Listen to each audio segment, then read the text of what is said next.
Да, благодарам, Вана. Ние се вклучуваме од Католичката црква во Скопје за да разговараме за тој отворен и непосреден пристап кој што го имаше папата Франциск, за кој што разговаравте и вие во студио, а сето тоа ќе го дознаеме преку разговорот со Ена Абјаник и нејзиното лично искуство кога станува збор за односот на папата со сите верници. Ена, пред се благодарам за издвоеното време и што ќе имаме можност да го слушнеме твоето лично искуство, меѓутоа и ета да поразговараме на тоа колку е важен таквиот пристап за верниците и односот со верските лидери на тој начин. Во 2019 година на 7 мај папата беше на онаа историска посета на нашата земја во Скопје и мене навистина ми беше голем благослов што бев дел од организацијата на средбата, меѓурелигиската средба која што имаше со младите. Јас немав прилика да имам со него личностна интеракција, но јас присуствував и бев дел од сето тоа. И можам да кажам дека тој навистина беше таков автентичен и полн со хумор и покрај тоа што човекот веќе беше преморен, целиот ден му беше полн со агенда, тој дојде тука, младите сите бевме собрани токму во овој двор тука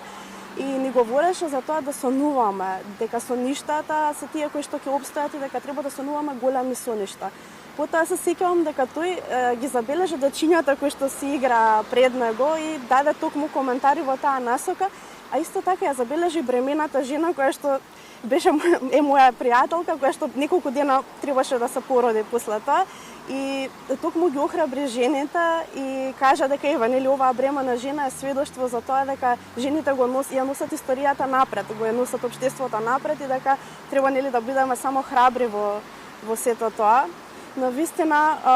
тоа беше еден историски момент кој што засекогаш ќе го паметам и сите тие пораки кои што ни ги кажа тој ден останаа врежани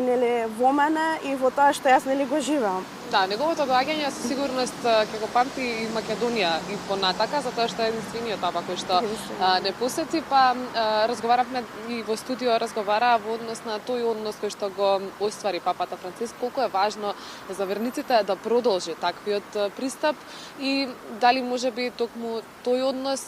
доведе до тоа, еве, како што раскажувате и вие преку насмевка за неговото постоење, така го прави всушност и целиот свет. На денешниот свет, на денешните луѓе и млади и сите има потребна таа автентичност, тој хумор, таа реалност, значи тој допир со реалноста и сметам дека тоа е тоа што направи тој да ја пренесе евангелската порака на сите, без разлика дали се верници, неверници, на било која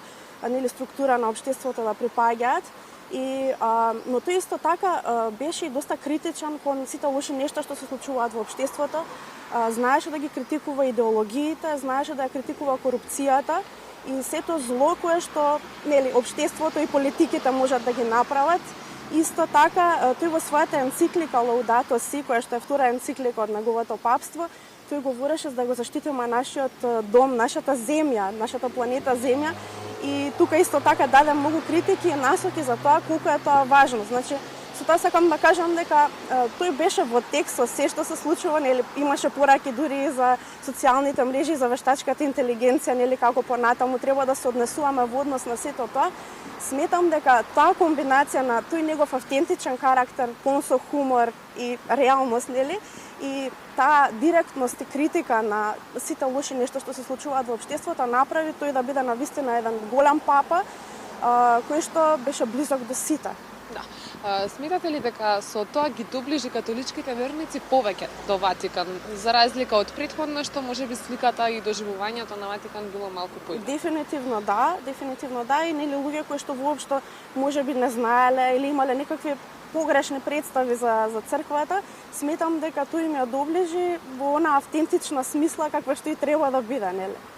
Вистина, Ена, ви благодарам за денешниот разговор, што успеавме барам на кратко да го слушнеме и вашето искуство, меѓутоа и се она што верувам дека го споделуваат и верниците во овој момент. Да, само сакам да кажам дека има навистина многу што има тој кажано и напишано. И имаме и книгата на македонски јазик Божјото име и милосрдие И тука исто многу пораки може да се добијат, така што секој кој што сака да дознае што папата ни порачуваше, може да пронајде. Секако благодарам уште еднаш. Тоа беше разговорот со Ена Абјаник во однос на